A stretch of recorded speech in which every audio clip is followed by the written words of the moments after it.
حضرت سلیمان علیہ السلام اللہ کے نبی حضرت داؤد علیہ السلام کے بیٹے تھے۔ آپ بنی اسرائیل سے تعلق رکھتے تھے اور اپنے والد حضرت داؤد علیہ السلام کے بعد انان حکومت سنبھال کر بنی اسرائیل کے بادشاہ بنے۔ آپ اللہ کے سچے پیغمبر اور انصاف پرور بادشاہ تھے۔ اللہ تعالیٰ نے انہیں ہفتے اقلیم کی بادشاہت عطا فرمائی۔ وہ صرف انسانوں کے ہی نہیں بلکہ تمام مخلوقات کے بادشاہ تھے۔ چرند پرند جنات وغیرہ سب ان کے تابع اور فرمان تھے۔ اللہ تعالیٰ نے حضرت سلیمان علیہ السلام کو جتنا وسیع و عرض ملک عطا کیا ایسا کسی جن بشر کو نہیں دیا۔ اس کے باوجود حضرت سلیمان علیہ السلام میں ذرہ برابر بھی تکبر نہ تھا۔ وہ اپنے اخراجات کے لیے شاہی خزانے سے ایک پیسہ تک نہ لیتے تھے اور اپنے ہاتھ سے زنبیل سی کر اور اسے فروخت کر کے گزارا کیا کرتے تھے۔ کھانے کے لیے وہ اپنے ہاتھوں سے جو پیس کر آٹا بناتے اسی کی روٹی پکا کر کھاتے تھے۔ آپ اکثر روزہ رکھتے تھے اور ہر شام بیت المقدس میں جا کر غریبوں اور روزے داروں کے ساتھ روزہ افطار کرتے تھے۔ تخت سلیمانی بادشاہ بننے کے بعد آپ نے ایک نہایت عالی شان اور پرتکلف مکان بنوایا جس کا رقبہ 36 کوس تھا۔ اس مکان کو سونے چاندی کی اینٹوں سے بنایا گیا جس کی دیواروں اور چھتوں پر یاقوت اور زمرد اڑے ہوئے تھے۔ پھر اس مکان کے اندر آپ نے اپنے لیے ایک شاندار تخت بنوایا جس کی لمبائی 3 کوس تھی۔ سارا تخت ہاتھی دانت سے بنایا گیا تھا جو لال فیروزہ زمرد جیسے پتھروں سے مرسی تھا اور اسے چاروں کونوں میں سونے کی اینٹیں لگی ہوئی تھی۔ تخت کے چاروں کونوں پر ایسے درخت تھے جن کی ڈالیاں سونے کی تھیں اور ہر ڈالی پر ایک طوطا اور طاؤس بنا کر ان کے پیٹ کے اندر مشک بھر دیا گیا تھا اور ان درختوں کے خوش انگور کی طرح تھے۔ اس تخت کے نیچے دائیں بائیں 1000 سونے کی کرسیاں لگائی گئی تھی جن پر لوگ بیٹھتے تھے۔ ان کے پیچھے جنوں اور انسانوں میں غلام کھڑے کیے گئے تھے۔ یہ تخت جنات نے بنایا تھا جو آپ کی رعایا تھی۔ جب حضرت سلیمان علیہ السلام تاج شاہی سر پر رکھ کر اس عظیم شان تخت پر قدم رکھتے تو ان کی ہیبت سے تخت اس وقت حرکت کرنے لگتا اور طوطا و طاؤس بھی اللہ کے حکم سے اپنے پر پھیلا دیتے جن سے مشک وغیرہ کی خوشبو نکلتی تھی۔ اللہ تعالیٰ کے فضل سے حضرت سلیمان علیہ السلام ہر جانوروں کی بولی اچھی طرح سمجھتے تھے۔ جب آپ تاج شاہی سر پر رکھتے تو تمام چرند پرند تخت کے اوپر معلق ہو کر آپ کے سر پر سایہ کرتے تھے۔ جس مکان میں تخت سلیمانی تھا اس میں کئی محرابیں تھیں جہاں عابد زاہد لوگ بیٹھ کر عبادت کیا کرتے تھے۔ حضرت سلیمان علیہ السلام ہمیشہ اللہ تعالیٰ کی نعمتوں کا شکر ادا کرتے اور ہر وقت اللہ تعالیٰ سے مناجات کرتے رہتے تھے۔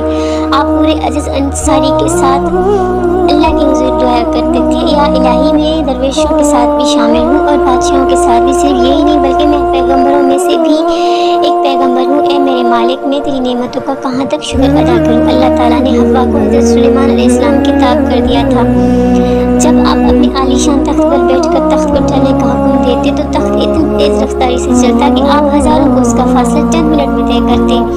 آپ صبح کو ایک شہر اور شام کو دوسرے شہر میں ہوتے تھے۔ آپ کے باورچی خانے کے لیے جنات نے بڑی بڑی پتھر کی دیگیں بنائی ہوئی تھی جنہیں بادل پانی سے بھر دیتا۔ ان دیگوں میں روزانہ کئی ہزار اونٹ اور کئی ہزار گو سفید پکتے اور خلق اللہ صبح سے شام تک آپ کے لنگر خانے سے کھاتی پیتی چونٹیوں کی بستی۔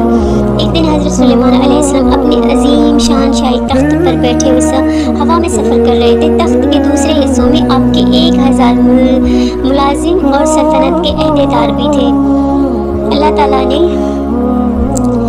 آپ اپنی کرسیوں پر بیٹھے تھے جن میں وزیر اعظم برخیا بھی شامل تھی۔ تمام جن تخت کے گرد ادب سے کھڑے تھے اور فضا میں اڑنے والے پرندے تخت پر اپنے پروں سے سایہ کیے آ رہے تھے۔ سفر کے دوران حضرت سلیمان علیہ السلام کے کانوں میں فرشتوں کی آواز پڑی۔ فرشتے اللہ کی تسبیح کرتے ہوئے کہہ رہے تھے، اے رب، تو نے حضرت سلیمان علیہ السلام کو جیسا ملک اور چشم دیا ہے ایسا کسی جن بشر سے کسی کو نہیں دیا۔ اس پر اللہ تعالیٰ نے فرمایا، اے فرشتوں، میں نے سلیمان علیہ السلام کو ہفتے اقلیم کی بادشاہت عنایت کی ہے اور اس کو نبوت سے سرفراز کیا، لیکن سلیمان نے غرور تکبر بالکل بھی نہیں۔ اگر ایسا ہوتا تو میں ان کو ہوا پر لے جا کر زمین پر ڈال دیتا، پھر ان کو نست و نابود کر دیتا، جن میں وزیر برخیا بھی شامل تھے۔ شمعون نے کہا، اے نبی، ہم نے آپ کی لشکر کا پہلے کوئی ظلم نہیں دیکھا، مگر ہم نے حفظ ما تقدم کے طور پر ایسا کیا ہے کہ آپ کے گھوڑوں کی ٹاپو تیری چونٹیاں نہ کچل۔ حضرت سلیمان علیہ السلام نے فرمایا، کیا تم اپنی چونٹیوں پر ایسی شفقت کیا کرتے ہو؟ جی ہاں۔ شاہمور نے کہا، چونکہ اللہ تعالیٰ نے مجھے ان کا بادشاہ بنایا ہے اس لیے میرا فرض ہے میں ان کی سلامتی کا خیال رکھوں۔ تمہارے ساتھ کتنی چونٹیاں رہتی ہیں؟ حضرت سلیمان علیہ السلام نے پوچھا۔ شاہمور نے بتایا کہ 40,000۔ اس پر حضرت سلیمان علیہ السلام نے پوچھا، تمہاری بادشاہی بہتر ہے یا میری بادشاہت؟ چونٹیوں کے سردار نے کہا، میری بادشاہی بہتر ہے۔ کہ تمہاری تخت کو ہوا اٹھاتی ہے، تم اس پر بیٹھتے ہو، یہ کتنا بڑا تکلف ہے۔ حضرت سلیمان علیہ السلام نے مسکرا کر پوچھا، تمہیں یہ عقل کس نے سکھائی؟ اے سلیمان علیہ السلام، جس اللہ نے تمہیں عقل عطا فرمائی اسی نے ہمیں عقل سے نوازا ہے۔ شاہ مور نے جواب دیا، اگر آپ اجازت دیں تو میں آپ سے چند مسائل پوچھوں۔ کیا پوچھنا ہے تمہیں؟ حضرت سلیمان علیہ السلام نے کہا۔ شاہ مور نے کہا، اے سلیمان علیہ السلام، تم نے اللہ تعالیٰ سے سوال کیا تھا، اے پروردگار مغفرت کر میری اور بخشش کے ساتھ ایسا ملک نالائق ہو کسی کے میرے پیچھے تو سب سے بخشنے والا ہے۔ اے سلیمان، تمہارے اس سوال سے حسد کی بو آتی ہے، جبکہ حسد کرنا پیغمبروں کی شان کے خلاف ہے۔ تمہیں یہ بھی اچھی طرح معلوم ہے کہ خدا ولی قدوس سارے جہاں کا مالک ہے، وہ جسے چاہے بادشاہی دے، جسے چاہے نہ دے۔ تو بڑی عقل دانا مند ہے۔ حضرت سلیمان علیہ السلام نے کہا۔ شاہ مور نے کہا، اے اللہ کے نبی، تم اپنی رعایا کی نگرانی کرو، اپنے عدل انصاف سے رعایت کو خوش رکھو، ظلم سے مظلوم کا حق دلاؤ۔ تم میں بیچاری ضعیف مسکین ہوں، پھر بھی اپنی رعایا کی ہر روز خبر لیتی ہوں اور ان کا بار اٹھاتی ہوں تاکہ کوئی بھی کسی پر ظلم نہ کرے۔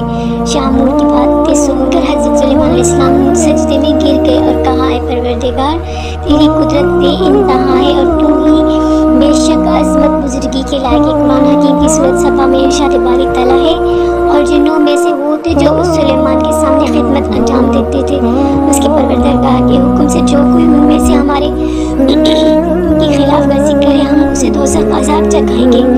وہ اس کے لیے بناتے تھے جو کچھ ہو چاہتا تھا، قلعوں کی تعمیر، ہتھیار، تصاویر، بڑے بڑے لگن جو حوضوں کے مانتے اور بڑی بڑی دیگیں جو اپنی بڑائی ایک جگہ جمع رہی۔ اے آل داؤد اشکر گزاری، اے آل داؤد شکر گزاری کے کام کر اور میرے بندوں میں سے بہت کم شکر گزاری۔ سلیمانی انگوٹھی۔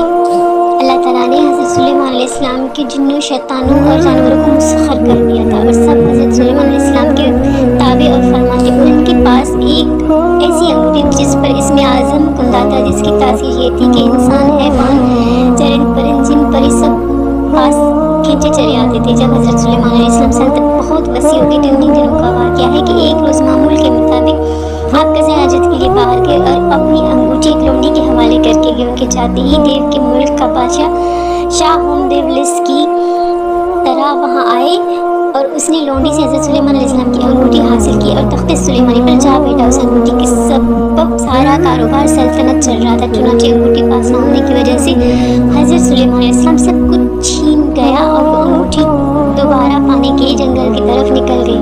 چلتے چلتے وہ ایک روز بنی اسرائیل کے ایک گھر کے دروازے پر پہنچے۔ آپ بہت بھوکے پیاسے تھے، اپنے دروازے پر دستک دی تو اندر سے ایک عورت نے پوچھا، کون ہے؟ حضرت سلیمان علیہ السلام نے جواب دیا، میں وہ ہوں جس کی دعوت تم لازمی کرو۔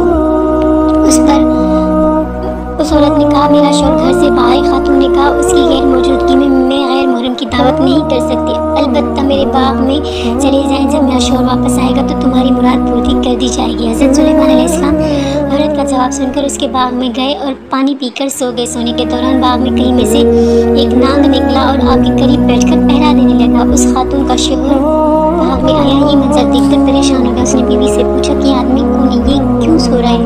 بیوی نے بتایا کہ وہ مسافر ہے اور آپ کے انتظار میں ٹھہرا ہوا ہے۔ حضرت سلیمان علیہ السلام بیدار ہوئے تو نانگ وہاں سے ہٹ گیا اور عورت کا شوہر آپ سے بے حد متاثر ہوا۔ اس نے آپ کو اپنی بیٹی کا رشتہ دینے کی پیشکش کی جو آپ نے قبول کر لی۔ آپ نے اس شخص کی بیٹی سے شادی کی اور 3 روز وہاں قیام کرنے کے بعد آپ اپنی بیوی کو ساتھ لے کر وہاں سے روانہ ہو گئے۔ ادھر آپ کے تخت پر ہومدیولس قادس تھا جو جنات میں سے تھا۔ وہ حضرت سلیمان علیہ السلام کا ہم شکل بن کر تخت پر بیٹھا تھا، مگر جلد ہی اس کی حرکتوں سے لوگوں کو شک ہو گیا کہ وہ حضرت سلیمان علیہ السلام نہیں ہے، چنانچہ انہوں نے اپنا شک دور کرنے کے لیے یہ تدبیر کی کہ ہومدیولس کو رات پڑھ کر سنانے کے لیے کہا۔ ہومدیولس تو رات نہ پڑھ سکا، جس پر وہ لوگوں نے تو رات پڑھنا شروع کر دی۔ ہومدیولس گھبرا گیا اور اس نے کلام الہی سن کر وہاں نہ ٹھہر سکا اور فوراً غائب ہو گیا۔ اس نے حضرت سلیمان علیہ السلام کی انگوٹھی دریا میں پھینک دی، جس سے ایک مچھلی نکل گئی۔ حضرت سلیمان علیہ السلام ایک روز دریا پر گئے تو وہاں چند مچھلیاں پکڑ رہے تھے۔ آپ نے دیکھا، آپ بھی ان آدمی کے ساتھ مل کر مچھلیاں پکڑنے لگے۔ قدرتی خداوندی سے ان کے جال میں وہی مچھلی پھنس گئی جس میں ان کی انگوٹھی تھی۔ آپ نے اس آدمی سے مچھلی لے کر اپنے گھر خرید کر لے گئے اور اپنی بیوی سے کہا کہ اس سے پکاؤ مچھلی آج شام پکا لینا۔ آپ کو بالکل معلوم نہ تھا کہ آپ کی انگوٹھی کسی مچھلی کے پیٹ میں۔ جب آپ